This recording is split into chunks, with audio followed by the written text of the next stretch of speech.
Hi everyone, KEAM ആപ്ലിക്കേഷനുമായിട്ട് ബന്ധപ്പെട്ട നിരവധി ഡൗട്ടുകളാണ് മക്കൾക്കുള്ളത്. അതൊക്കെ നമ്മൾ ക്ലാരിഫൈ ചെയ്യാൻ നോക്കുകയാണ്. അതേപോലെ തന്നെ എന്തുകൊണ്ട് പലരുടെയും കീം ആപ്ലിക്കേഷൻ റിജക്റ്റ് ആവുന്നു, ഇതിന്റെ റീസൺ കൂടെ നമുക്ക് ഡിസ്കസ് ചെയ്യാം. സോ ആദ്യത്തെ റീസൺ എന്ന് പറയുന്നത്, നമ്മൾ അപ്ലോഡ് ചെയ്യുന്ന ഫോട്ടോഗ്രാഫ് അത് വളരെ കൃത്യമായിരിക്കണം മക്കളെ. എന്താണോ നമ്മുടെ സിയുടെ വെബ്സൈറ്റിൽ പറയുന്നത്, ഹൗ ടു അപ്ലോഡ് എന്നൊക്കെ പറഞ്ഞ് പല കാര്യങ്ങളും നിങ്ങൾക്ക് അവിടെ സിയുടെ വെബ്സൈറ്റിൽ CE2026 അടിച്ചു കൊടുത്താൽ, ക്രോമിൽ കയറി നോക്കിയാൽ നിങ്ങൾക്ക് അവിടെ പല നിർദ്ദേശങ്ങളും കാണാം. അവിടെ വളരെ കൃത്യമായിട്ട് ഫോട്ടോഗ്രാഫ് എങ്ങനെയായിരിക്കണം എന്ന് പറയുന്നുണ്ട്. അതിന്റെ ഫയൽ സൈസും അതിന്റെ ബാക്ക്ഗ്രൗണ്ടും പ്രിഫറബിൾ ആയിട്ടുള്ളത് വൈറ്റ് ബാക്ക്ഗ്രൗണ്ട് ആണെന്നും, അതേപോലെ നിങ്ങളുടെ ഫോട്ടോയിൽ ഒരിക്കലും മാസ്ക് വെച്ചിട്ടുള്ള ഫോട്ടോസ്, ക്യാപ്പ് വെച്ചിട്ടുള്ള ഫോട്ടോസ് ആൻഡ് ഡാർക്ക് ഗ്ലാസ് ആണ് നിങ്ങൾ വെച്ചിരിക്കുന്നതെങ്കിൽ ഇങ്ങനത്തെ ഫോട്ടോസ് ഒക്കെ റിജക്ട് ചെയ്യാനുള്ള സാധ്യതയുണ്ട്, റിജക്ട് ചെയ്യപ്പെടും. അപ്പൊ ഡാർക്ക് ഗ്ലാസ്സുകളൊക്കെ നിങ്ങൾ ഡാർക്ക് ആയിട്ടുള്ള ഗ്ലാസ് യൂസ് ചെയ്യാതിരിക്കുക. അതിൽ ക്യാപ്പ് വെച്ചിട്ടോ മാസ്ക് വെച്ചിട്ടോ ഒന്നും ഫോട്ടോ ഒരിക്കലും എടുക്കാൻ പാടില്ല.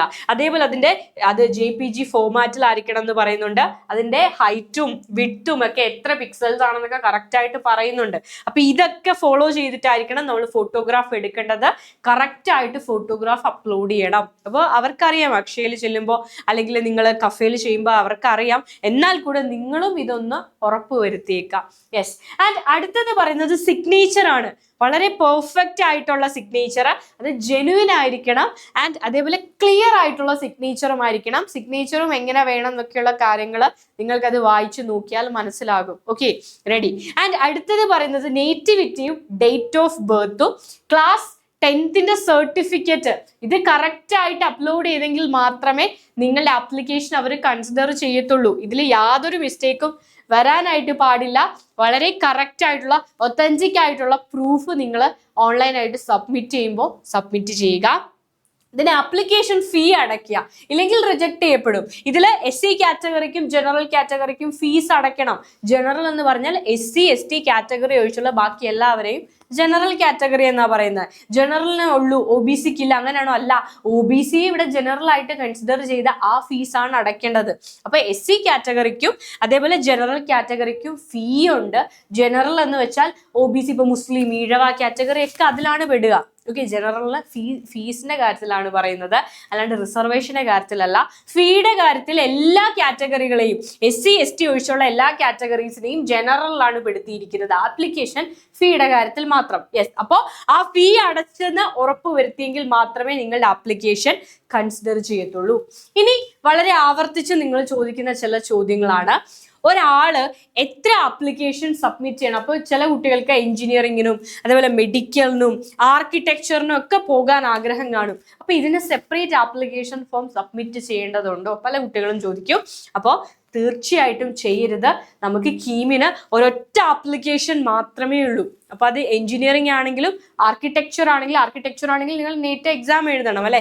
മെഡിക്കൽ ആൻഡ് അലൈഡ് കോഴ്സസ് ഏതെങ്കിലും MBBS BDS ആയുർവേദം, സിദ്ധ, യുനാനി, ഹോമിയോപ്പതി തുടങ്ങിയ ഏത് കോഴ്സുകളാണെങ്കിലും ഒറ്റ ആപ്ലിക്കേഷൻ ആണ് വേണ്ടത്. മോർ ദാൻ വൺ ആപ്ലിക്കേഷൻ ആണുള്ളതെങ്കിൽ ആ ആപ്ലിക്കേഷൻ എന്ത് ചെയ്യും? റിജക്ട് ചെയ്യപ്പെടും എന്ന് അവർ എടുത്തു പറഞ്ഞിട്ടുണ്ട്. അപ്പൊ ഏത് കോഴ്സ് ആണെങ്കിലും ആർക്കിടെക്ചർ, എഞ്ചിനീയറിംഗ്, മെഡിക്കൽ അലൈഡ് കോഴ്സുകൾ ആഗ്രഹിക്കുന്ന കുട്ടികൾ കീമിൽ ഒരൊറ്റ രജിസ്ട്രേഷൻ. നിങ്ങൾക്ക് ഫീ അടച്ച്, എല്ലാത്തിനും സെപ്പറേറ്റ് ഫീ ആണ്, പക്ഷെ ആപ്ലിക്കേഷൻ ഒന്നേ ഉള്ളൂ. ആ ഒറ്റ ആപ്ലിക്കേഷനിൽ തന്നെ എല്ലാത്തിനും ഫീ അടച്ച് ജോയിൻ ചെയ്യാം. ആൻഡ് നെക്സ്റ്റ് വൺ, നിങ്ങൾ ശ്രദ്ധിക്കേണ്ട ചില ഇമ്പോർട്ടൻറ്റ് പോയിന്റ്സ് പറയുന്നുണ്ട്. എല്ലാ കാൻഡിഡേറ്റ്സും ഒരൊറ്റ ആപ്ലിക്കേഷനെ സബ്മിറ്റ് ചെയ്യാവൂ എന്ന് പറയുന്നുണ്ട്. ഒന്നിലധികം ആപ്ലിക്കേഷൻസ് സബ്മിറ്റ് ചെയ്താൽ അത് ക്യാൻസൽ ചെയ്യപ്പെടും. മക്കളെ, ഇത് ഇപ്പൊ നീറ്റിന്റെ ആപ്ലിക്കേഷൻ ഉടനെ വരും. അപ്പൊ നിങ്ങൾ നീറ്റിന് അപ്ലൈ ചെയ്യണം. അതിനെ പറ്റിയല്ല ഇവിടെ പറയുന്നത്. നീറ്റ് എഴുതുന്ന കുട്ടികളും അതായത് MBBS BDS ഒക്കെ ആഗ്രഹിക്കുന്നവരും കീമിൽ വന്ന് രജിസ്റ്റർ ചെയ്യണം. അപ്പൊ ചെയ്യുന്ന ടൈമിൽ ഒരൊറ്റ ആപ്ലിക്കേഷനേ പാടുള്ളൂ. അത് നിങ്ങൾ എഞ്ചിനീയറിംഗ് ടിക്ക് കൊടുക്കാം, ആർക്കിടെക്ചർ ടിക്ക് കൊടുക്കാം, മെഡിക്കൽ അലൈഡ് ഒക്കെ സെലക്ട് ചെയ്യാം. ഒറ്റ ആപ്ലിക്കേഷൻ ത്രൂ ആയിരിക്കണം എല്ലാം സെലക്ട് ചെയ്യേണ്ടത്. ഓക്കെ, അതേപോലെ നിങ്ങളുടെ നെയിം, നിങ്ങളുടെ SSLC ബുക്കിൽ ഏത് നെയിമാണ്, ആ name, date of birth, valid ആയിട്ടുള്ള ഒരു മെയിൽ ID, ആക്റ്റീവ് ആയിട്ടുള്ള ഒരു മൊബൈൽ നമ്പർ, ഇതെല്ലാം കൃത്യമായിരിക്കണം. നിങ്ങൾ യൂസ് ചെയ്യുന്ന മൊബൈൽ നമ്പർ വേണം കൊടുക്കാനായിട്ട്. നമുക്ക് ഈ പ്രൊസീജിയർ ഒക്കെ തുടങ്ങിയാൽ, ഇപ്പൊ നീറ്റിന്റെ ഒക്കെ പ്രൊസീജിയർ തുടങ്ങിയാൽ, കീമിന്റെ പ്രൊസീജിയർ തുടങ്ങിയാൽ അവസാനം വരെ അടച്ച ഫീസ് തിരിച്ച് കിട്ടുന്നത് വരെ രജിസ്ട്രേഷൻ, ഇപ്പൊ അലോട്ട്മെന്റിനാണെങ്കിൽ അലോട്ട്മെന്റിൽ പാർട്ടിസിപ്പേറ്റ് ചെയ്യുന്ന ടൈമിലൊക്കെ ആണെങ്കിൽ ഫീസ് അടച്ചിട്ടാണ് രജിസ്ട്രേഷൻ 5000 10,000 ഒക്കെ രൂപയാണ് രജിസ്ട്രേഷൻ ഫീ.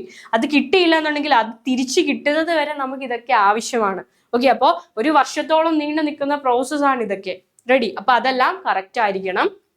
ആൻഡ് നിങ്ങൾ ആപ്ലിക്കേഷൻ ഫോം വളരെ കെയർഫുൾ ആയിട്ട് നിങ്ങൾ ഫില്ല് ചെയ്യുക. എല്ലാ ഇൻഫോർമേഷനും കറക്റ്റ് ആണോ എന്ന് ചെക്ക് ചെയ്ത് അത് ഫൈനലൈസ് ചെയ്യുക. ഒരു മിസ്റ്റേക്കും വരാനായിട്ട് പാടില്ല. ഓൺലൈൻ മോഡിൽ തന്നെ നിങ്ങൾ ഫീസ് അടയ്ക്കണം. ഓരോ കാറ്റഗറിയുടെയും ഫീസ് നമുക്കറിയാം, ഓരോന്നിനും എത്രയാണ് ഫീസ് എന്നും നമുക്കറിയാം.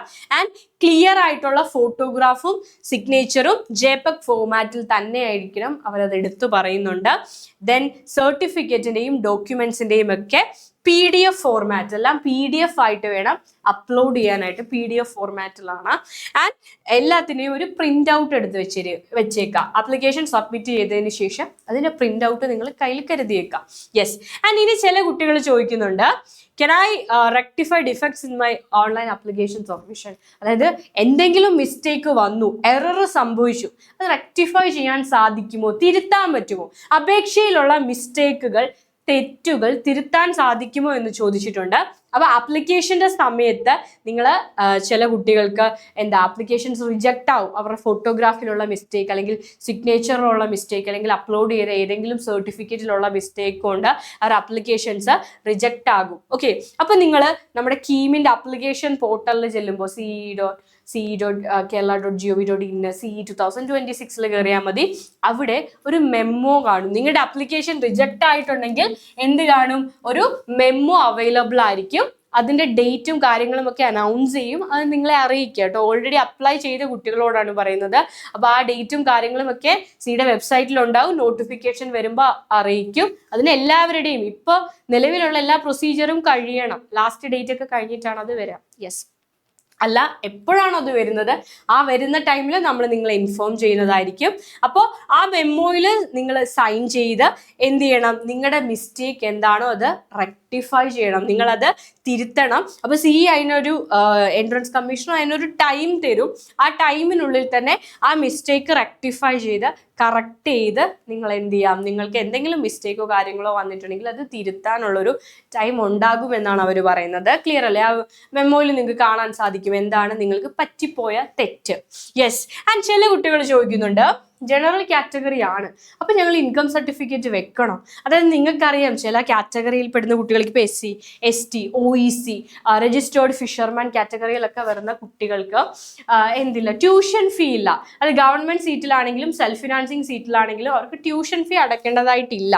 ഓക്കെ, അതേപോലെ രജിസ്ട്രേഷൻ ഫീയും അവർക്ക് 5000 രൂപയൊന്നും രജിസ്ട്രേഷൻ ഫീ അടയ്ക്കേണ്ടതായിട്ടില്ല. 500 രൂപയൊക്കെയാണ് അവർക്ക് കേരളയുടെയൊക്കെ രജിസ്ട്രേഷൻ ഫീ ആയിട്ട് വരിക.